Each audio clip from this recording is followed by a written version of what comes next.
Dan Sullivan, President Emeritus of St. Lawrence University. My and David's alma mater, both of us class of 1965, closest of friends for 59 years. David cherished his friendships and in our case made sure we were always in contact.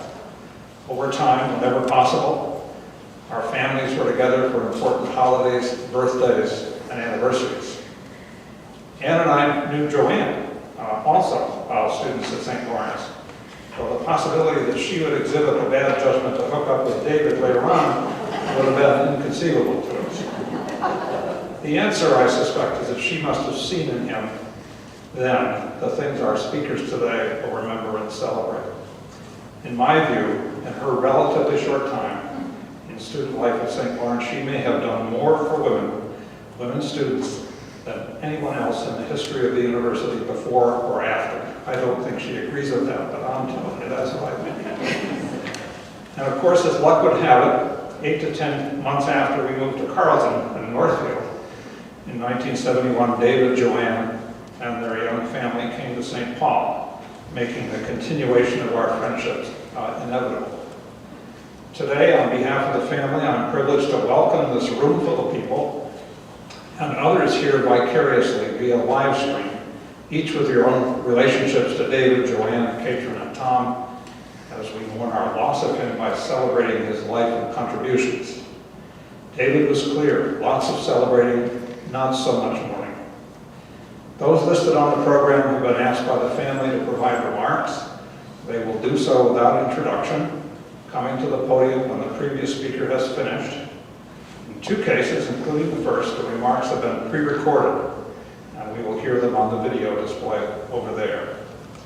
As we begin, let me remind you that with the exception of those speaking at the podium, we will all wear masks, keep to appropriate social distancing except when next to someone with whom we live, and turn off or silence our cell phones. And so let's each of us check now to make sure that we've done that. I just checked mine before I came up here. No beeps and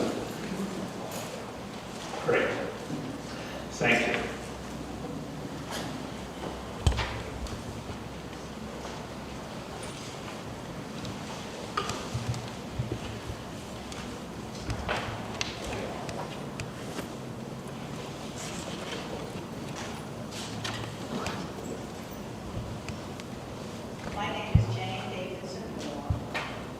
Sending a few thoughts about David. Don and I are both sending our love and prayers for Joanne and the family, and we're very sorry we couldn't travel to Stillwater to be present physically due to the current pandemic. I'm also very honored that I was asked to say a few words about David, whom I've known since we were both 4 years of age in Bainbridge, New York.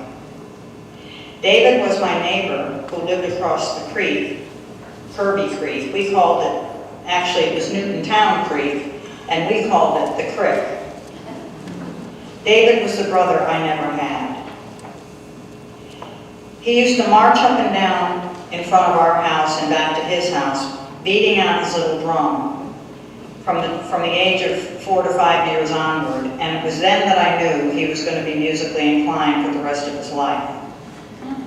One day my Uncle George, my mother's brother, was visiting from downstate. We were sitting on our front porch, which we loved to do, and Uncle George said to me, "Janie, where's the little guy with the drum?"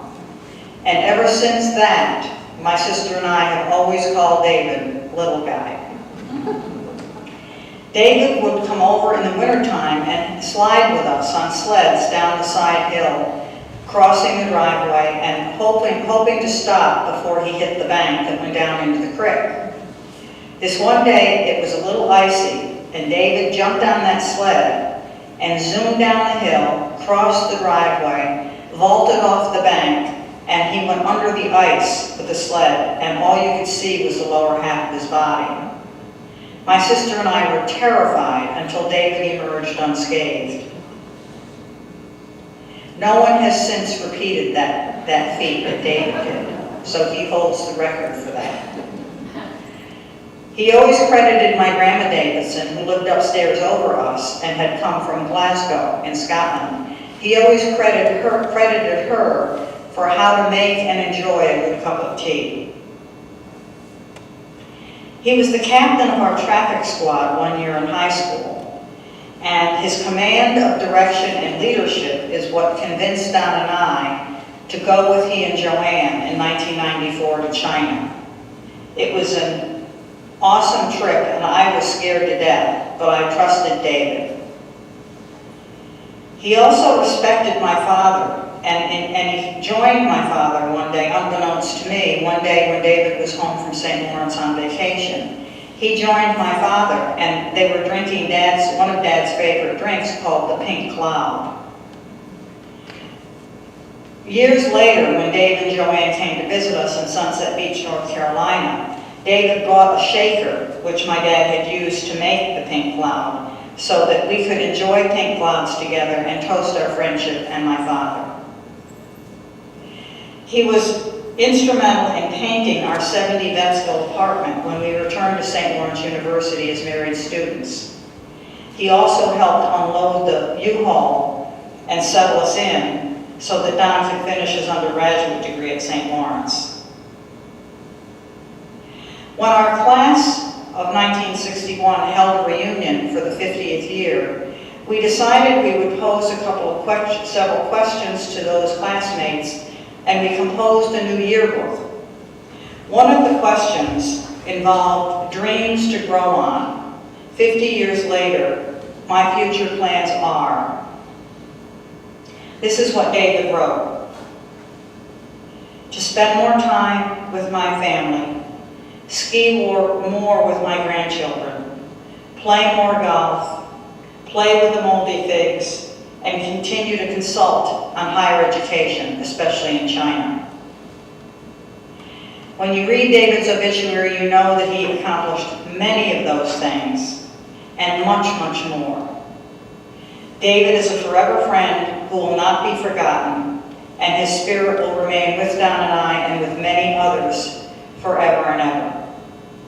Love to you all, and we will sincerely miss our dear friend, Little Guy.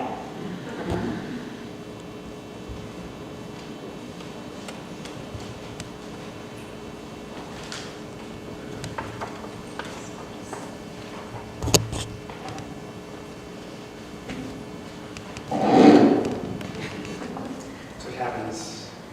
Every podium in the world is made for somebody 6'5", and I am 5'6". I squeak microphones. My name is John McGee. I'm head of school at St. John's Preparatory School in Collegeville. I knew David for nearly 30 years, and beyond knowing him as a great friend and personally, I have a different and odd kind of personal connection. I was born in Schenectady, New York, and all of my relatives still live there. And my mother is a graduate, a 1958 graduate of St. Lawrence, which is, in Minnesota, is an odd thing to connect with somebody on, but it was really quite wonderful. And David was quite kind to my mother late in her life, ensuring that she was still connected to St. Lawrence University. I want to begin by extending blessings to Joanne, Katrin, and Tom, and your families. David loved you more than anything, particularly his grandchildren, over the last 18 years. I have not met Bergen, or Annika, or Nora, but I feel like I've had a front seat to your childhood and watched you grow up, because after your parents grew up, David delighted in nothing more than telling stories about your accomplishments, big and small, and he loved that. I want to say thank you as well for inviting me to share some memories of David. He was my boss for a little while, but he's been my friend forever. I owe my career to David, and I'm eternally grateful for and thankful for his counsel, wisdom, and friendship over so many years.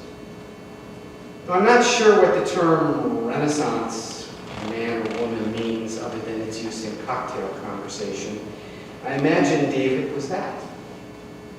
He was a policy wonk of the wonkiest kind, a occasionally an old school political player, a baseball player, and a catcher no less, those are the crazy ones, a drummer and a percussionist, which is like being a catcher, including washboard, in an old-time jazz band, an avid skier, a committed family man, and a person who understood and relentlessly hewed to his own North Star, always. David had a keen sense of where serious ended and fun began. He liked Scottish whiskey, appropriately aged, and never, ever mixed with Coca-Cola. I saw somebody do that. He threatened to take the whiskey back. He told terrible Sven and Ole and Lena jokes. But in his defense, those jokes were all terrible anyway, and it was their terrible that made them funny in a sort of cringy kind of way. The first time I ever saw moonshine, I was with David at a social gathering at someone's home in North Carolina. It was in a bell jar, the foil top. He tried it. I said, no thanks, but he tried it. I was with David in Park City, Utah at another meeting, and David had great taste in meeting locations. When I learned that my wife was pregnant with our first child. He subsequently tried to kill me on the slopes of Deer Valley when he said, follow me down Black Diamond Run. I liked to ski, but that was way over my head. And I wondered then if I would ever see my first child skiing with David. But as it turned out, 23 years later, last year, David met several times with Andrew to generously provide him with the kind of guidance he provided me so many years earlier. It's kind of the circle of life. David made me and my family a part of his life and his family. And that's so wonderful, and I'm so grateful for that. Most people surely know David as a deep policy thinker, and he was until the very end. He believed that we could be better as colleges, as a state, and as a nation. And he demanded that we think, look ahead, and not settle for easy answers or what was easy. He prodded and he poked, and he asked hard questions, and he expected thoughtful answers, which I fear he didn't receive often enough. He was a consummate connector around policy issues, and he reveled in kicking off and extending discussions with provocative questions. In fact, as I thought about this, I thought he far more often led with questions than assertions, which is a malady too many of the rest of us fall prey to, I think. David had an expansive and deeply inclusive view of the world. I've spent nearly half of my life in a Benedictine setting at St. John's University and St. John Preparatory School. In his rule for monks, St. Benedict directed the community to welcome all as Christ. A simple phrase, but a radically inclusive assertion that demands not only a spirit of hospitality, but also empathy and a deep sense of connection and community. Though I suspect he never read the Rule of Benedict, David clearly lived by that commitment. He believed in access and opportunity, particularly for those who were denied both. He fought for the underdog not because it was his job, but because it was right. He believed in both a common good and a better good, two values largely absent in what passes for political conversation today. Ever an optimist, David so wanted to vote in this upcoming election. Ruth Bader Ginsburg had this to say about a life well lived. If you want to be a true professional, you will do something outside yourself, something to repair tears in your community, something to make life a little better for people less fortunate than you. That's what I think a meaningful life is, living not for oneself, but for one's community. I think that perfectly describes David. And he and RBG may well be having that conversation now, and he's leading it. He would not like a maudlin ending to what he would think would be a maudlin ending to this, but I'm going to go there anyway, because it's important to me. Last June, after he shared his diagnosis with many of us, I wrote this to David. You have touched and shaped so many lives over so many years, including my own. I believe in the pyramid effect of goodness and a life well lived. It has a geometric effect well beyond what any of us can ever know, and in some sense it is eternal. We will pray for you and keep you close. All of us love you and will continue to love you. It's the pyramid effect. Old teachers, old parents, old friends never die. They don't even fade away. They live on forever in the lives they shaped and guided and nurtured and changed. Thank you for sharing life so marvelously and generously today. You have earned your eternal reward. Rest in peace, my friend.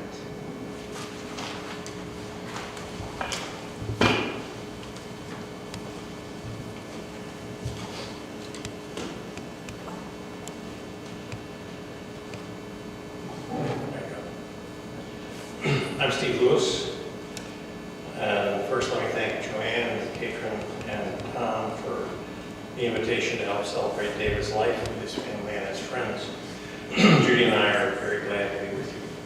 I met Dave in 1987 at Carleton, where he was vice president during Carleton's presidential search.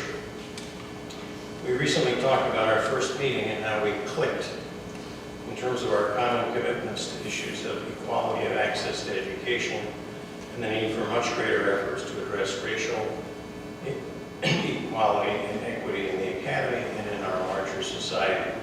These themes ran through our 33 years as friends and colleagues. Dave left Carleton in 1988 to head the Minnesota Private College Council, where he served with exceptional effectiveness for more than 20 years. I was at Carleton for 14 of those years, so we worked very closely together. If the expression herding cats describes presidents and deans trying to lead faculty, corralling wild horses might best describe Dave's role in attempting to lead 16 college presidents to achieve a common purpose. Dave always emphasized our common objectives, those we shared with the two public Minnesota systems as well. Always building bridges, he worked to get all the players to recognize that while we were competitors in many ways, for students, for faculty, for public and private resources, we should pull together in addressing Minnesota's needs. Dave and I shared an interest in using data and analysis to inform institutional and public policy. Dave led the council in promoting a critical aspect of Minnesota's higher education policy, the state scholarship program. Dave was tireless, indeed relentless, in informing, educating, and badgering a succession of governors and legislators about the importance and the effectiveness of Minnesota's need-based scholarship program in enhancing access to post-secondary education. I often said that he used the Chinese water torture on politicians, the annual or more frequent meetings with Dave's drip, drip, drip of data and analysis had the desired effect. I suspect there are tens of thousands of Minnesotans who would not have attended or completed college if Dave had not been so effective. Dave's commitment to racial justice and to equality of opportunity and internationalism were themes that he emphasized in the council's work, and in his other activities he forged alliances with institutions and associations and individuals in Minnesota, in national and abroad. I still have a vivid picture of Dave wrangling a collection of college presidents, other council board members, and spouses around Beijing, Xi'an, and Shanghai in the fall of 2000. Dave's work was selfless, and he was anxious to help those whose commitments he shared. He was one of Jim McCorkle's early promoters of College Possible, and was a board member there from 2001 to 2011, and then board chair. College Possible now serves tens of thousands of young people annually in Minnesota and more in other states. Jim McCorkle said this week, Without his early and steadfast support, I doubt college possibly would exist today. Dave was always thinking of others, of the long term, of strategic alternatives, and of the next generation. He never quit, and in the last few months of his life, knowing that his time was limited, he was still thinking creatively and planning new approaches to America's problems. And of major personal importance to me, in 1987, Dave urged Judy Flynn, his friend and colleague from the St. Anthony Park Bugle Board, to apply for a position at Carleton. Judy and I were married in 1996. Our collective lives and my own have been enriched immeasurably by Dave Laird's many efforts, large and small, in both public and private arenas. Judy and I share in the loss of a fine friend, a great man, and a good person. Thank you.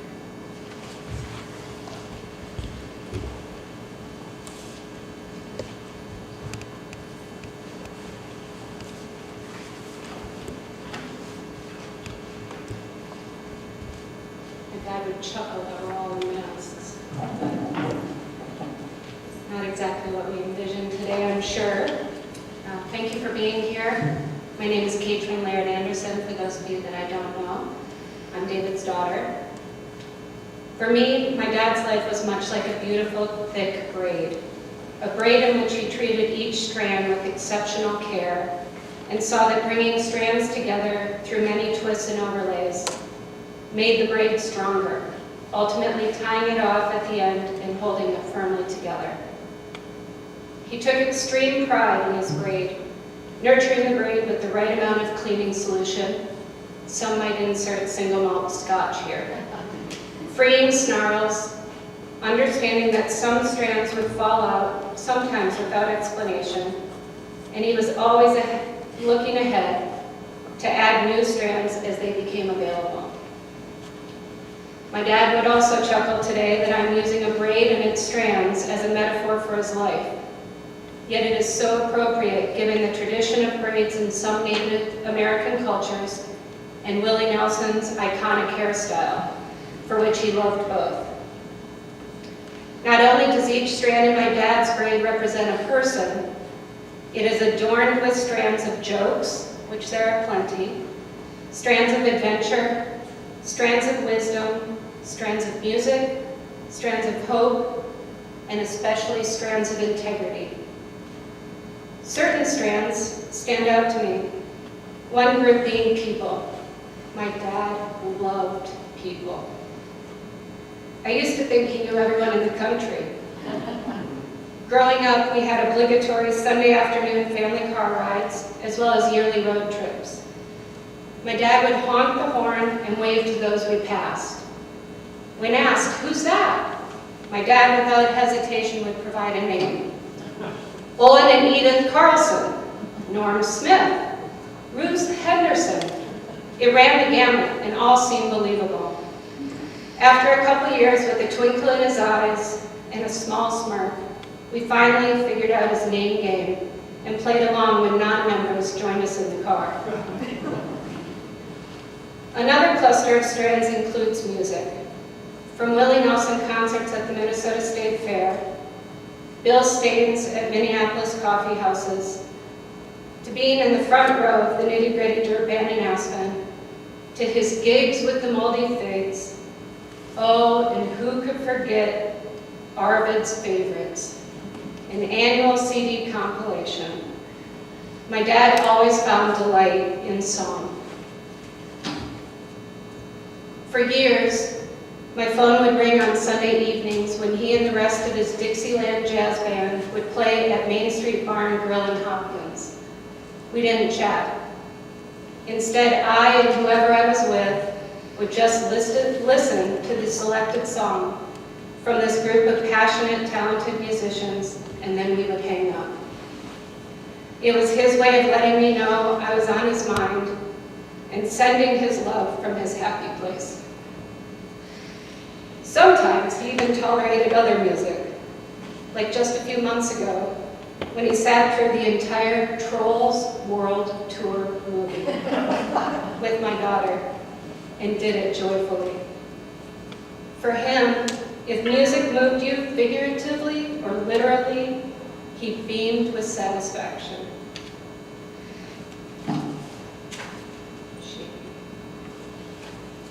We can all agree that 2020 has been a challenging year.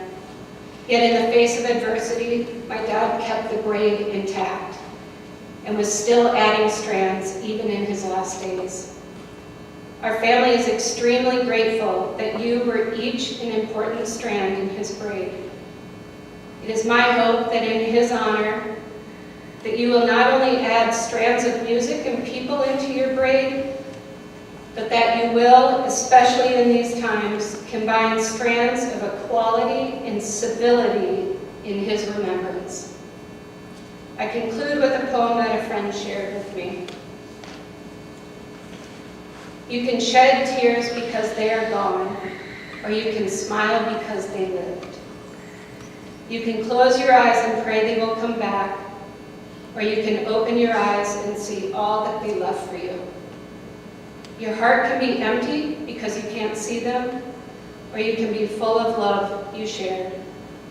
You can turn your back on tomorrow and live yesterday, or you can be happy for tomorrow because of yesterday. You can remember only that they are gone, or you can cherish their memory and let it live on. You can cry and close your mind and feel empty, or you can do what they would want. Smile, open your heart, love, and go.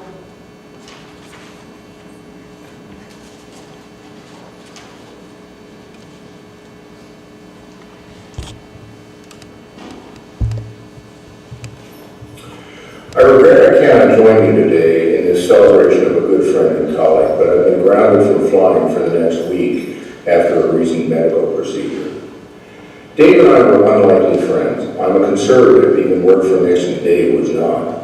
What brought us together was three things. First, both of us were wonks. We were genuinely interested in how things work and whether data could improve public policy interventions. Second, both of us believed deeply in the power of civil discourse. So when we did disagree, and that was pretty frequently, we could do so without needing safe spaces. Finally, both of us had a deep commitment to the independent sector of higher education. We saw the independence as a public, but not a governmental resource. I want to offer three stories about our relationship. One of our colleagues, Dave Irwin, had been a long-time head of the Washington Association, and when he retired, the chair of his board asked David and me to speak about how an association could be run to their board. Our associations were different. I had 75 members, Dave had 17. Both of us thought an association was more than just a lobbying group. We each prepared a slide deck independently, and even though we had not collaborated, we seemed to have channeled each other. We chose to highlight the bigger issues facing the independent sector, rather than the mundane things of how an association works. If both decks were 10 slides, 7 were virtually the same in each. Not in the same order, but they were the same. We then reprised our comments to our colleagues from across the country, and that began an interesting discussion of something larger than the current meanderings in Washington. That remained a commitment to both of us until we retired. A second comes from this summer. Dave wrote his buddies about his health perils that he was facing early in the summer. I called him almost immediately and asked if we could schedule a Zoom to talk with the group. I've become a regular Zoom user. In fact, I even developed a new disease called Zoom butt when I spend too much time on Zoom calls during the day. So Dave only set one condition. He said he wouldn't accept sympathy. He wanted to talk substance, and in the 3 calls we were able to do, we did. That's what we focused on. We focused on how to develop the next generation of college leaders in this time of uncertainty. It's a key question that we ought to continue to discuss in Dave's memory. Here's a third story. When I retired, I decided that was only going to last about 30 days, so I formed something called Buffalo Consulting. Buffalo Consulting's motto is when you need more than a nickel's worth of good advice. And began working on mergers in the sector and then with groups that wanted to attract a college to their area. One project brought Dave Dave and some other experts from across the country to discuss an opportunity in Sacramento, where a developer wanted to get some land and locate there.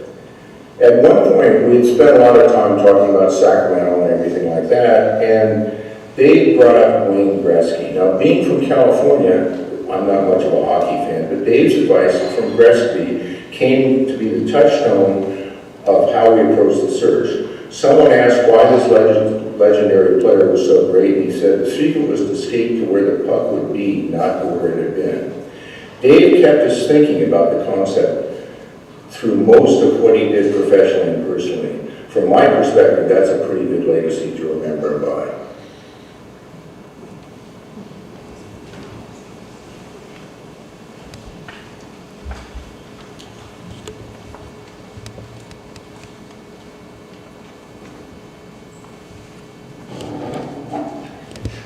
Good afternoon.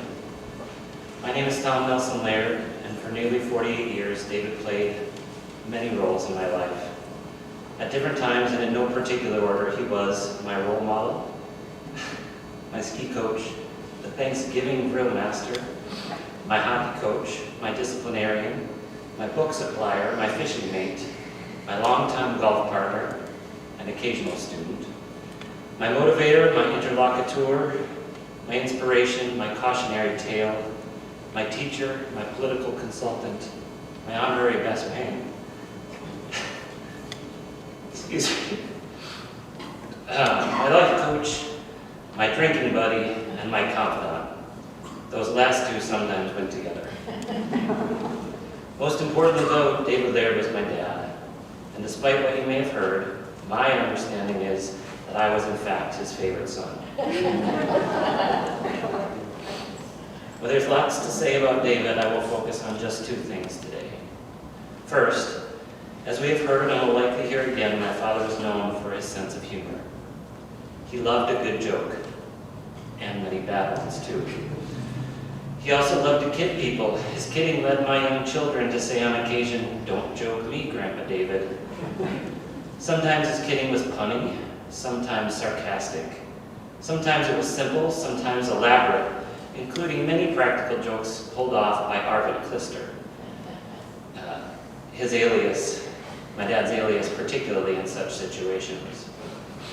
In addition, David was known for kidding in ways that were not always apparent to the persons being kidded. Family, friends, and colleagues often were left wondering whether David was kidding or not. As a result, you could label some of my dad's kidding as obtuse. Was his kidding kind of a test? Was he just operating on another plane? Maybe. Where was the funny part? I and others were not always sure. Those that knew this side of my dad even developed strategies for dealing with it. Just smile and nod, I advised Connie and the girls. Funny, it was only after he died that I realized that my dad's obtuse kidding was really a form of imitation. Not a test, or something to simply tolerate. It was like he was fishing. The kidding was his bait. He would not always catch fish, but there was some joy in just having his line in the water, and on occasion, something was caught. Unlike fishing, though, there was no hook. If one could muster up a witty rejoinder or an astute comeback to David's kidding, the result was a stronger connection with my dad. With all appropriate irony, the fish would really end up catching David. May we all find our own ways to deepen our connections with friends, old and new, with some humor in the mix. The second thing I want to share is about growing up a Laird. Though not perfect, my mom and dad got a lot right as parents. After having kids of my own and struggling more regularly than I thought I would, I was left with a bunch of questions. For example, why was I always unsuccessful at playing one of my parents off the other? In times when I felt pained emotionally or physically, how was it that my parents could make me feel both comforted and challenged to toughen up simultaneously? How did they ingrain values so deeply they seem to have been passed genetically? Like the idea that the more you have, the more responsibility you must take for the betterment of all. How is it that they knew so early in their lives that the answer to every problem is to learn more? On that last point, my dad kept engaging problems, both large and small, right up to his last days. As Dan will share later, David was willing to engage the really big problems, which necessarily needed to be accompanied by really big learning. In late July, not that long ago, and well after my dad learned of his lung condition, after I had been working with my dad, Dan, and Kathy Thunheim on our project, I got an email. David had just finished the book, The End of White Politics, by Zerlina Maxwell, and explained I needed to read parts of the book and we needed to change our frame. By which he meant we needed to stop looking at things from a white perspective. We needed to learn more and change the way we see things in order to solve the problem we were working on. May we all be wise enough to be that open to learning and rethinking our approaches as we engage the huge problems that currently threaten our educational institutions, our society, and our world. Okay, I said I had 2 things to share and I've given you both, so you may be wondering why I'm still here. Well, I cannot sit down without bringing up Willie Nelson, or as my dad would call him, the nation's poet laureate. My dad, of course, was a big fan, so I will leave you with some Willie lyrics that I imagine resonated with my dad. The life I love is making music with my friends. We are the best of friends, insisting that the world keep turning our way. They'd rather give you a song than diamonds or gold. After taking several readings, I'm surprised to find my mind still fairly sound. Someday, when we meet up yonder, we'll stroll hand in hand again. And finally, now you won't see no sad and teary eyes when I get my wings and it's my time to fly. Call my friends and tell them there's a party, come on by, and just roll me up and smoke me when I die. I love you, Dad.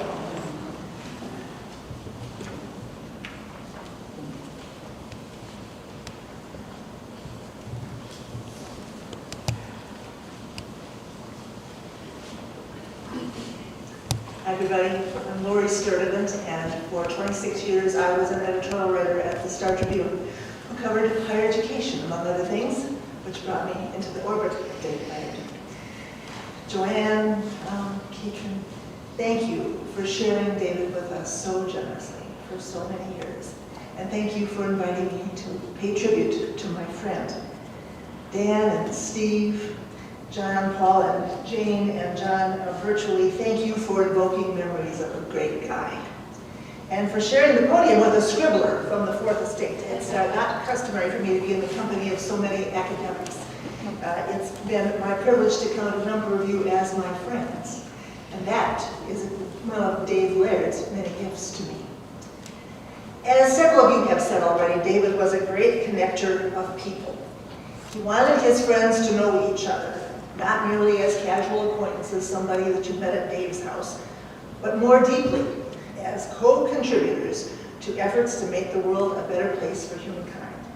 Dave fervently believed that was possible. He was that kind of optimist. Pages are stuck.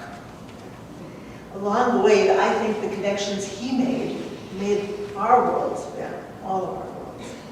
As I've said, I claim David as a friend. But for most of the years that I knew him, our relationship had the added dimension of journalist and source. Now, those of you who regularly or even occasionally deal with people in my line of work know that that can be a complex relationship.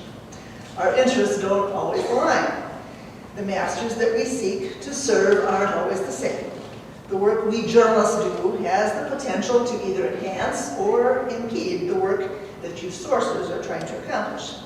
That means that a certain caution and reticence and professional distance are sometimes recommended on both sides. But not long after I was handed the higher ed portfolio of the Star Tribune editorial board in 1992, I realized that Dave's interests and mine really weren't so different. I expected him to speak up for the 4-year private liberal arts colleges in his consortium, and he did, gladly, when he knew that's what I was seeking. But more often, when I was calling him for a quote, or he was calling me with a tip, he spoke as someone who cared, first and foremost, about increasing the share of Minnesotans that have access to the benefits of post-secondary education. Well, that was the position of the Star Tribune editorial board, too. Often, in addition to praising the liberal arts, he would speak as a booster and a protector of the state's 2 public higher ed systems and the University of Minnesota in particular.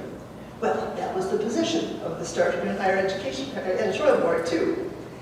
Generally, when I spoke with him, he had at the ready new research findings.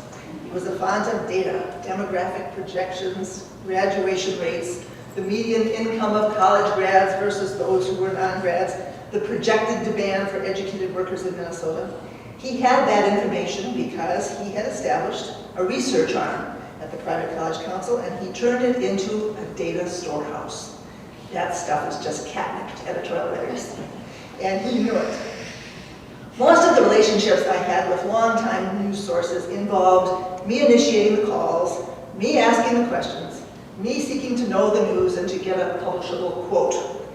David saw his role in our relationship a bit differently. He made it his business to contact me. Most often, it was by email. I checked my Star Tribune email account this week to see how many of his emails I had saved in my archive over the past 8 to 10 years or so. And I'll admit that I'm a little bit of an email pack rat. But I stopped counting when I got to 100. David was adept and prolific at many things, as you're hearing today. But none more so, I would submit, than in the sending of emails. Some of the ones I saved contained warm praise, and I probably saved them because I was flattered. Many of them recommended people that I should get to know or interview, or research I should check, or books I should read. I must tell you, I received the last of his book recommendation emails 2 days before he died. But quite a few of the emails, particularly after he retired, contained pointed questions, sharp critiques, a jab, a biting candor. He was growing impatient of the status quo, and it showed. Some of those more recent emails weren't directed at me, rather I was copied in the hope that I would take up in print whatever cause he was championing that day. So I thought I would bring to you today a small sample of the emails Dave sent me, just a few, or copied me on, and in just this past difficult year. I thought this audience would appreciate the special Laird spice that he added to these messages, and I thought his own words should be part of today's event. For example, one he sent just in June conveyed his disgust with the current Minnesota State Senate Majority Leader's lawmaking during the pandemic. He wrote, "Someone should offer the governor of Mississippi as a leadership model for State Senate Majority Leader Gazelka to emulate." In May, he chided me for doing what editorial writers often do. I had called for some kind of a blue ribbon study about higher education. He thought that I should have been more specific about the role of the existing powers that be. He said to me, "All of the recent studies and planning groups have been sabotaged by system leaders and the state university unions. The state's higher education complex is committed to the past, which will frustrate those planning our economic future." I suspect we'll hear a little of that kind of sentiment in the white paper that he was working on this summer. My former boss, Scott Gillespie, was regularly the recipient of some of Dave's emails. He had a sense that the editorial board could have been a little harder on the villains in our society and a little more aggressive in seeking some of the dirt about them. David sent Scott Gillespie these questions in April. Who is profiteering from Trump's fronting for rogue drugs, untested and unapproved for use with the current pan virus? And who paid for the production? And who controls the new stockpile of these drugs? Is there any malpractice that might be occurring? The implied directive to my boss was assign someone to find out. Now, back in January, to the Star Tribune's new higher ed reporter, who had just written about the University of Minnesota's relationship with China, at least he cared a good deal about, he sent this message in January. As a longtime student of China and its roles in the world, I think the Strib should be applauded for finding China again. Your two articles about the U of M are interesting, but lack context and awareness. A few days earlier, he had sent me this question to ponder. Why haven't commentators compared the Trump-Hannity program to the deathly Kool-Aid promises of James Jones? Fortunately, I'm old enough to know who James Jones was, and I think many of you are too. I think I replied to him that he missed his calling as an opinion writer. Well, coincidentally, just as I was collecting these emails the other day, I received one out of the blue about Dave that I wanted to share with you. It's from former University of Minnesota President Bob Burnix. Here's some of what he said. We had a great working relationship. He was a great, passionate leader in higher education and significantly advanced the interests of Minnesota's extraordinary private nonprofit colleges. His leadership of Minnesota's state grant program helped make higher education more financially accessible for students from lower and moderate income families. As a result, the Minnesota Grant Program is one of the most progressive, need-based programs in the United States today. What a fine legacy, and what a life. As our Jewish friends would say, may his memory be a blessing, for surely he blessed us. Thank you.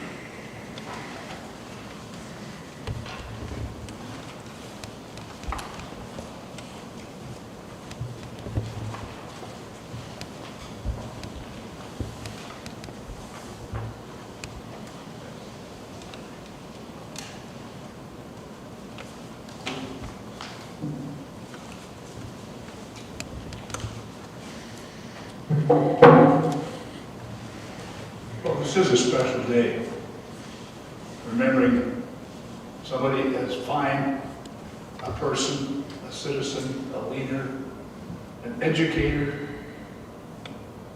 a husband, a father, a grandfather, a friend,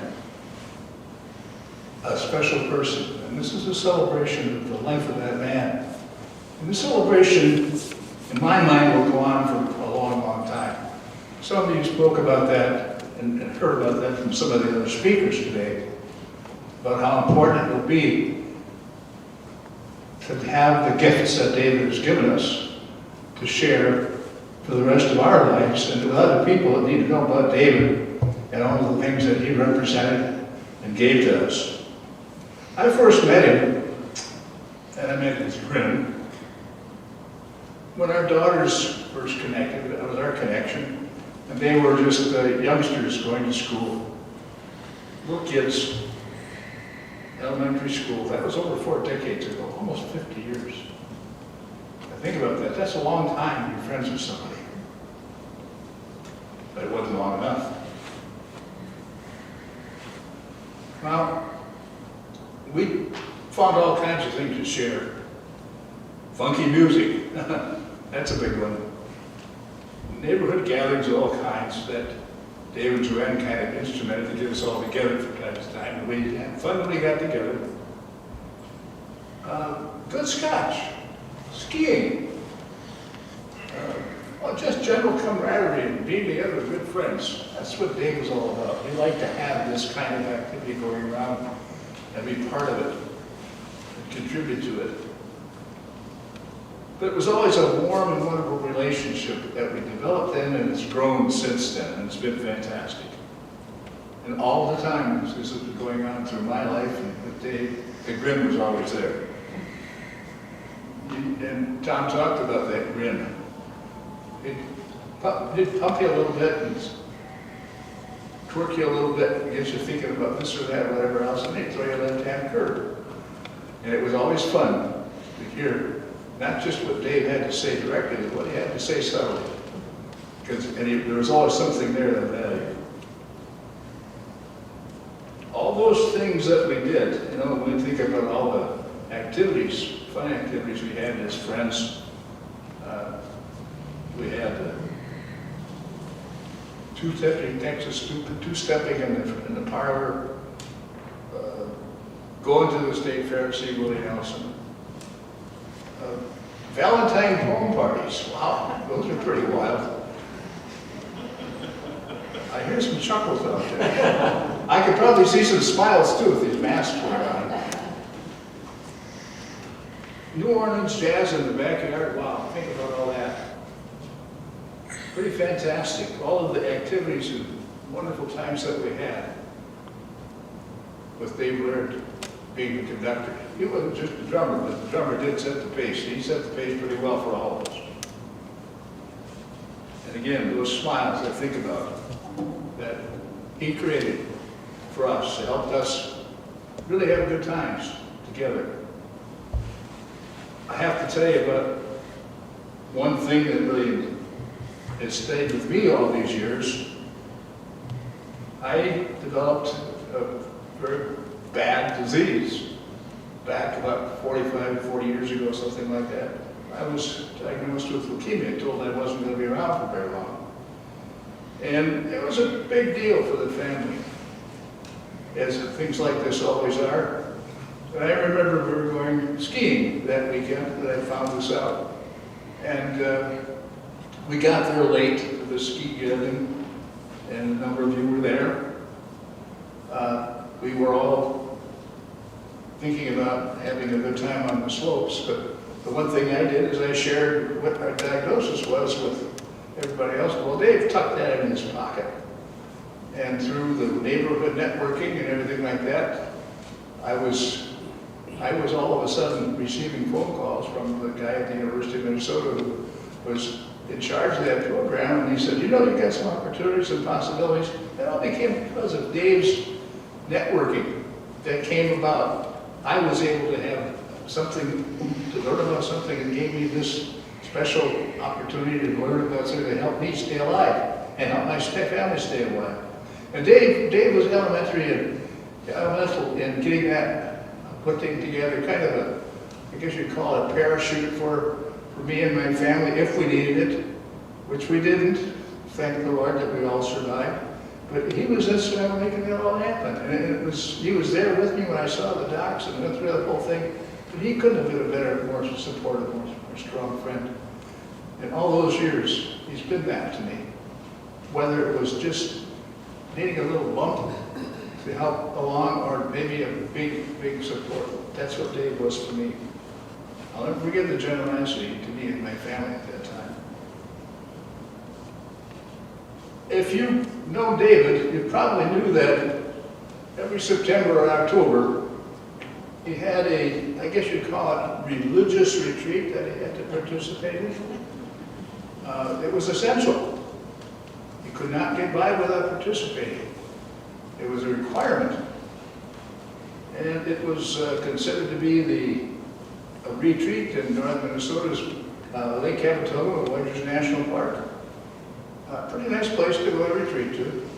And we kind of pursued what with a wily walleye up there.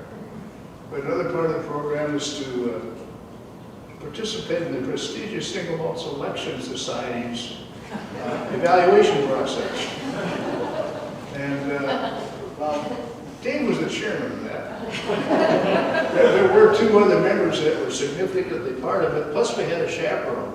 In the early days, the chaperone was 10-year-old Tom. And he made sure that we all stayed on the up and up and then behaved ourselves. Through the years, Tom took a little bit more participation in the activity, but his dad led the way well and set the pace. Dave never caught the biggest, never caught the most fish on these trips, but he always caught fish, and usually it was one of the bigger ones. I have to tell you, he didn't say much in the boat. He kind of just sat there on his chair, and every once in a while he'd say, "Hey Tom, would you net that for me? Dean, would you net that for me?" And it was usually a nice fish. Didn't say much, but he caught some fish and had a good time. And we always had a good time. He never fixed a meal. He never cleaned a fish. But by golly, he always kept us on the up and up and kept the conversation stimulating, valuable, and worthwhile. David was proud of his family. You probably heard some of that today. He especially enamored of three young ladies that he was proud to be the granddad to. They were special. We always heard stories about Annika, Nora, and Bergen with a real twinkle in his eye. I mean, you talk about a twinkle. and a grin and an appreciation for those young ladies. He just thought the world of them. They were fantastic additions to his life. And we always know how important our youngsters are. But Dave had a special place in his heart for those young ladies. He also was very proud of his son and his daughter, for the fields they worked in and the accomplishments they had. Marrying wonderful people, being good folks, being supportive of them, moving to different parts of the world, but always being part of the family and a very close family at that. One of the first things I noticed, or one of the interesting things I noticed, that in Tom's career in the ag world, often he was referred to as Dave Laird's son. But you know, one of the things that made him the proudest is when people started referring to Dave Laird as Tom's dad. And he was proud of that. Made his eyes sparkle even more. You already heard some of this today, but what I found to be one of the most profound parts about David Laird was that you could discuss anything with him, and the world is discussed. You didn't argue with Dave, you discussed. And the important thing of that is that there is no extremism in Dave's world. There was no extremism. His world was between the extremes, knowing that people cannot really solve problems if you only think on the extreme of whatever your point of view is. You have to be able to come to the middle someplace in the middle. The middle might be very big, but it has to be in the middle in order for things to come out right and work right. And that was Dave's philosophy. I learned that from Dave from day one when we sat and talked. I tend to be a little more conservative than Dave. Some of you know very much more conservative. By the same token, we never argued, we always discussed, and we always came to conclusions. And I think that the world would be a better place if we would listen to Dave and I, because we didn't want to get along. That was really the foundation of our relationship, the middle ground. We could articulate and understand the dangers of extremism, and we agreed that our country would be a better place if everybody was as wise as we were. Well, David Laird, or some of you may know him as Arthur Clister, Tom referred to that. Some of his crazier friends knew him well as Arthur Clister. He was a man of letters, we know that. Recognized as an accomplished leader in his field. As he leaves us, he leaves us with memories, good things to work from, a base to move forward from. But we know that he's now graduated. He's walked his last graduation march. And he's graduated this life with honors. And they're wonderful honors. And it gives us that. I'm very particularly happy to hear we're going to have some conversations or some allusions to the spiritual world of the Native American. Dave always had a mysticism about him that related to understanding nature, that understanding the good world that we are in. And I think that some of the things we're going to hear about from Kathy Kuhn are going to be things that are going to mean a lot to Dave, a lot to us. Thank you very much for giving me the opportunity, Joanne, Tom, David, and for all of you for listening to me for a few minutes. Thanks.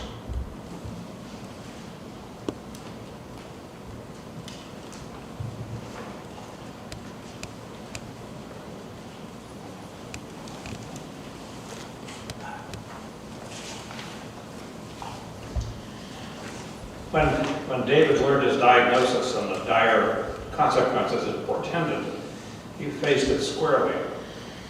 He decided to use his time to have deep, reflective conversations with those closest to him. You've heard about those conversations and remarks of people who have already spoken.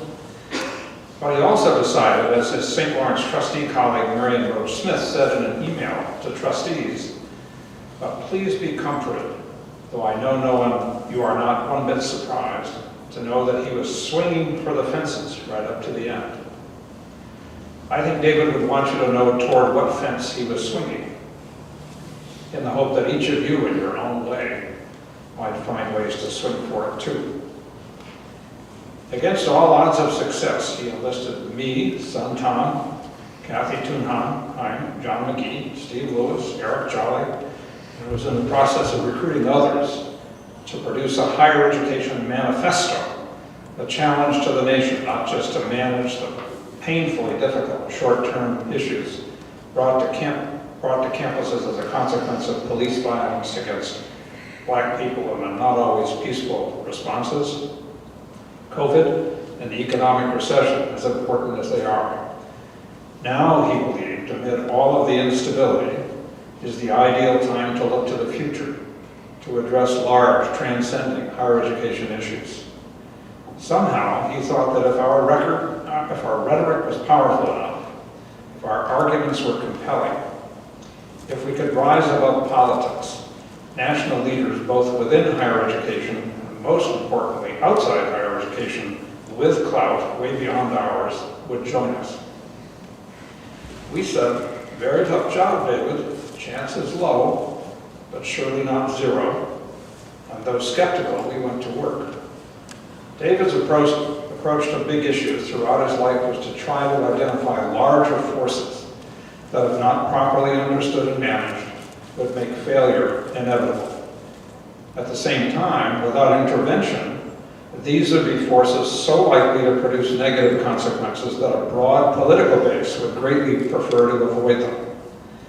His premise for our project was this: for America to thrive in the next 25 years and beyond, it needs a steadily growing absolute number of highly educated people prepared to do the work required in a changing economy. Baccalaureate degree earners for sure, but also people without baccalaureate degrees whose learning would exceed the narrowly vocational or pre-professional. But as Carleton economist Nathan Graw has helped us understand, since the Great Recession, there has been a sharp decline in the birth rate in the United States that shows no sign of recovery.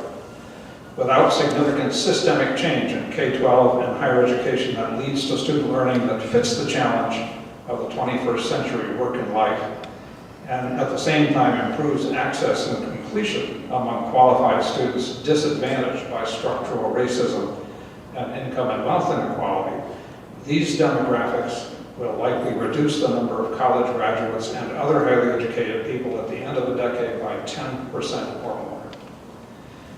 David also believed that just increasing the supply of degrees and certificates won't be enough if we don't pay much more attention to the learning goals of post-secondary education.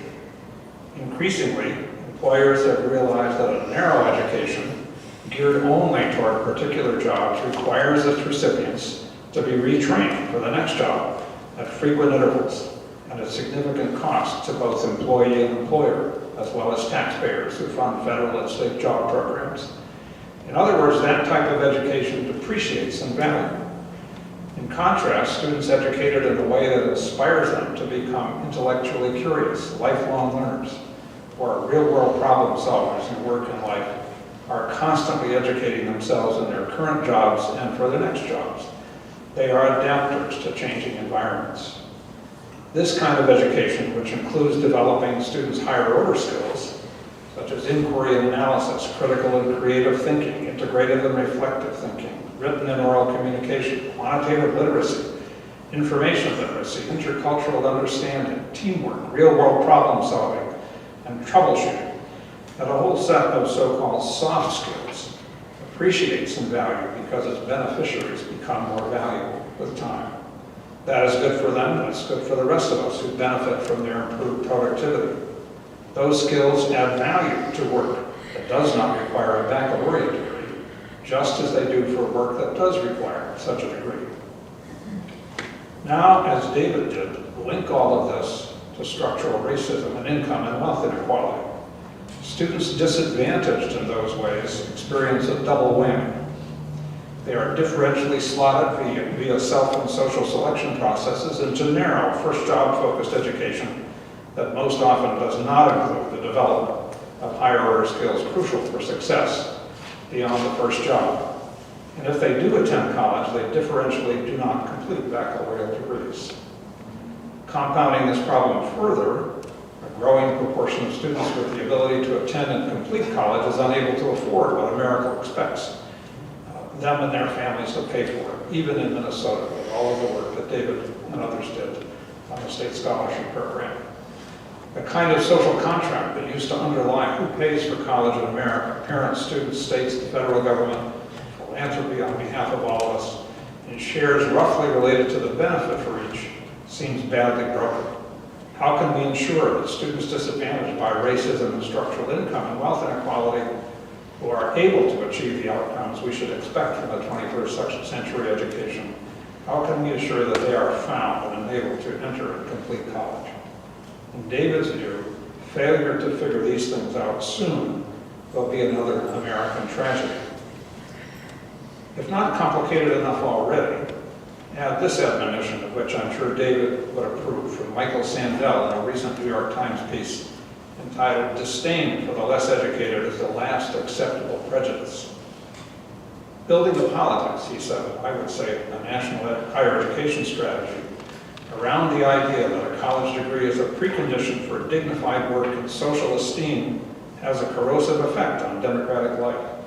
It devalues the contributions of those without a diploma, fuels prejudice against less educated members of society, effectively excludes most working people from elective government, and provides political backlash. We must somehow pursue, he said, the bold, inclusive, demanding, timely vision for an inclusive American higher education of high quality, to which David and our group have been dedicated, in a way that renews the dignity of work, whether or not the worker has been to college. You can see why we thought this might be hard to get done in a short time. In one of several private, reflective conversations David and I had in the last weeks, we asked each other who our mentors were growing up and in later life. The people who gave us a leg up, opened a door, encouraged us to believe in ourselves, fixed a problem, taught us invaluable lessons. We both had long lists, and we were on each other's list. That's what much of life for David was about, giving someone a leg up when he saw a chance, pressing others to do the same, and to do much more than they thought they could do. It is why whenever he shared with me the most recent results from the work of College Possible, he would do so tearfully. David was a tearfully person. This commitment to lifting others up was the underlying rationale, ultimately, for the end-of-life project he began to outline for us in late May and June.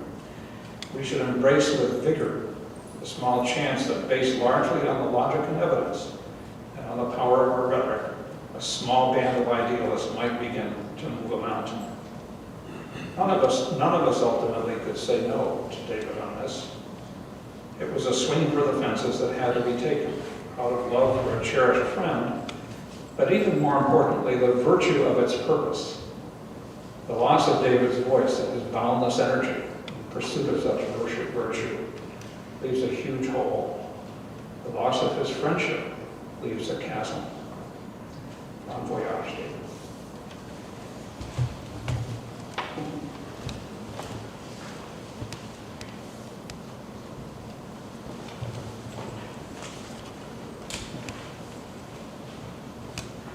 Hi, I'm Kathy Tuna.